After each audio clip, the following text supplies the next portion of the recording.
Horn of Africa, Challenges and Opportunities. As it will be recalled, the end of the Cold War 30 years ago had engendered much hope and optimism in the Horn of Africa. The opportunities that loomed on the horizon were indeed memorable. This was in spite of the considerable damage incurred by global rivalry in the preceding era.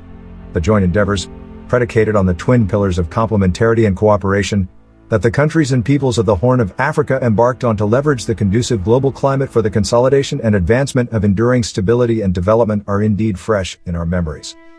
But 30 years after this euphoric event, the turbulence that afflicts the Horn of Africa today is extremely preoccupying.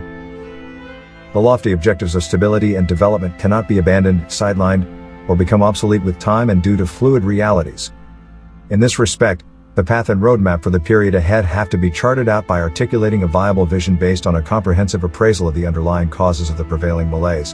This assessment should be objective. It must not, indeed, be tainted by emotional approaches and considerations, or superfluous diagnosis of the principal causes. In the event, it is vital to revisit and assess the documents regarding the key milestones in the past 3 decades.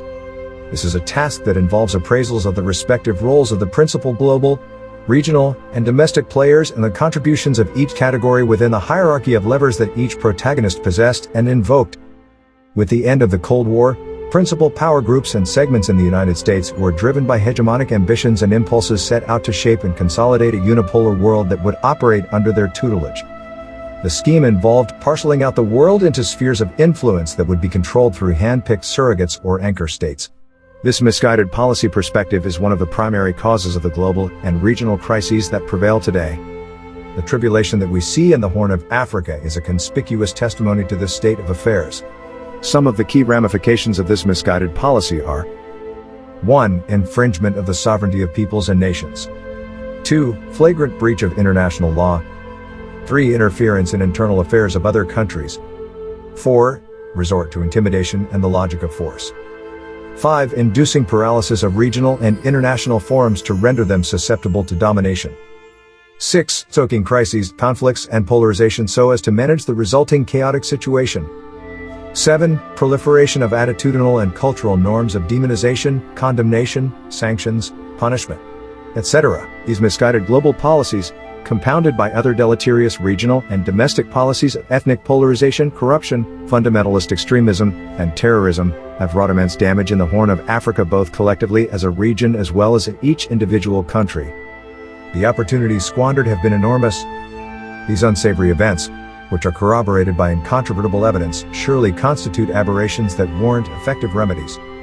The primary responsibility for these remedies rests with the countries of the region themselves, both at the individual country level and through collective and concerted efforts and mechanisms. This will require the formulation of a new roadmap, task that must be accomplished without compounding external interferences.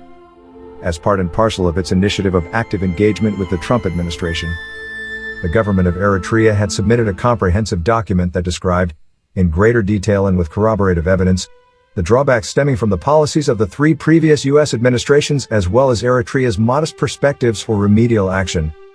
Eritrea's considered views took into account several, and relevant, other external factors and trends, although the primary focus was on the influence of U.S. policies. In this sense, the current plea is a mere reminder and repetition of what was submitted at the time. And in the same spirit that underpinned its policy of active engagement, the government of Eritrea urges the Biden administration to undertake necessary adjustments in the policies it charts out for the Horn of Africa. We hope this task will not be derailed by diversionary themes and positions. Ministry of Foreign Affairs,